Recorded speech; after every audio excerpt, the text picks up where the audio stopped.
पुरावे काय अहो, अख्खा अख्खा अख्खा धंदाच बंद पडलाय. ज्या धंद्यातनं करोडो रुपये लोक कमवायचे तो धंदा बंद पडलाय. सगळ्यांची एकत्र मीटिंग होत आहेत. म्हणजे दुधाची लॉबी, माव्याची लॉबी, तांदळाची लॉबी, फार्मास्युटिकल लॉबी, गुटख्याची लॉबी. गुटख्याची लॉबी किती मोठी आहे आणि सगळे एकत्र म्हणून जमा करतायत. त्यात काय मोठं आहे. आणि महाराष्ट्रात घडलंय पूर्वी. आंतरराष्ट्रीय स्तरने हे तुम्ही लावलेली बातमी म्हटलं. मी फक्त म्हटलं की असे असे पैसे जमा होतात त्यांची ट्रान्सफर कर. सवाल उपस्थित केला. मुख्यमंत्री नाही मुख्यमंत्र्यांना काय असं गरज वाटत नाही कोणाशी बोलायची. आणि माझी काही इच्छा पण नसते तशी.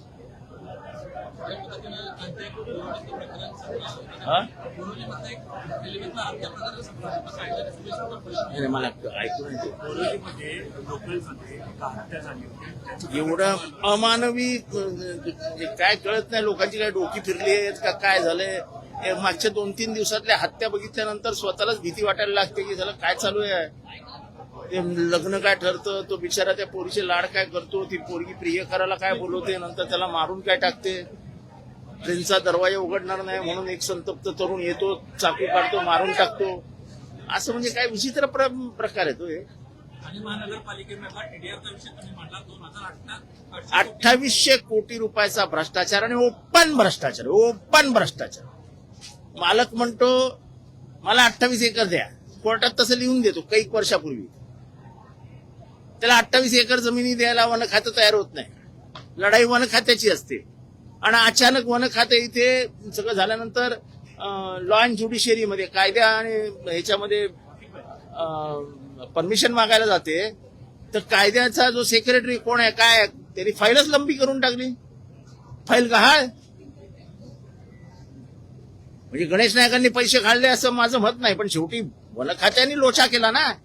वन खातं जर सुप्रीम कोर्टात व्यवस्थित वेळेत गेलं असतं तर महानगरपालिकेच्या तकलादू महानगरपालिकेची सेटिंग करून महानगरपालिकेला पुढे पाठवून वन खात्याला मागे थांबवून ह्या सगळा घोटाळा करून घेतला. वन खात्याला थांबवण्याचा जो श्लाघ्य घाणेरडा प्रयत्न थांबवण्यात आलं तो कोणी केला. लॉ अँड ज्युडिशियरी सेक्रेटरी याच्यावर इन्क्वायरी लावा की फाईल केली का नाही क्लिअर. ह्याच्यात गणेश नाईक दोषी पण आहेत आणि निर्दोष पण आहे. गणेश नाईकांनी स्पष्टता द्यावी.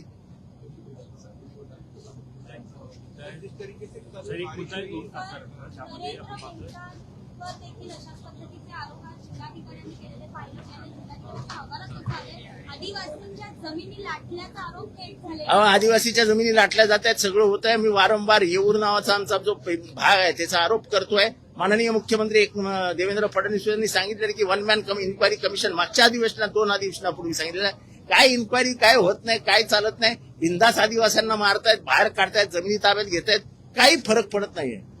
लोकांच्या मनातली भीतीच नाहीशी केली या गव्हर्नमेंटने. संजय पाटलांचं म्हणणं माझ्या विरोधात आंदोलन केलं तुम्ही बॉम्ब टाकले. संजय राऊतांचं पत्र आहे ते त्यांना बाबा कोण बॉम्ब आणून देणार आहे. अॅटम बॉम्ब आहे, न्यूक्लिअर बॉम्ब आहे, हायड्रोजन बॉम्ब आहे, मला काय माहिती. त्यांनाच विचारा. काम केलंय त्यांनी. नाही माझ्यासोबत काम केलं पण त्यांच्याकडे बॉम्ब बिम आहे ते मला माहित. नाही रे बाबा ते बॉम्ब बिम असेल तर मला काही विचारूच नका. मी अनभित नाही. मी गांधीवादी माणूस आहे. मी असले बॉम्ब बिम बनले की मी घाबरून पळून जातो. फक्त बॉम्ब कुठलाही तपासायला पाहिजे. हायड्रोजन, न्यूक्लिअर कुठला बॉम्ब त्याला त्याची माहिती घेऊन मला सांगा. मागणी केली की त्यांच्यावरती मुंबई की मेयर सड़कों पर थी और उनके सामने ही बीएमसी का कर्मचारी. इसके पहले अगर सड़कों पे आके घूमती तो ये हाल बम्बई के नहीं जो सफाई कर्मचारी उसके साथ वो ऊपर वाले ने दे दिया प्रूफ. ए भाई ये देख क्या हो गया तुम्हारे बम्बई में. साजिश के तहत किया गया. अच्छा वो मरता भी तो बोलती साजिश है.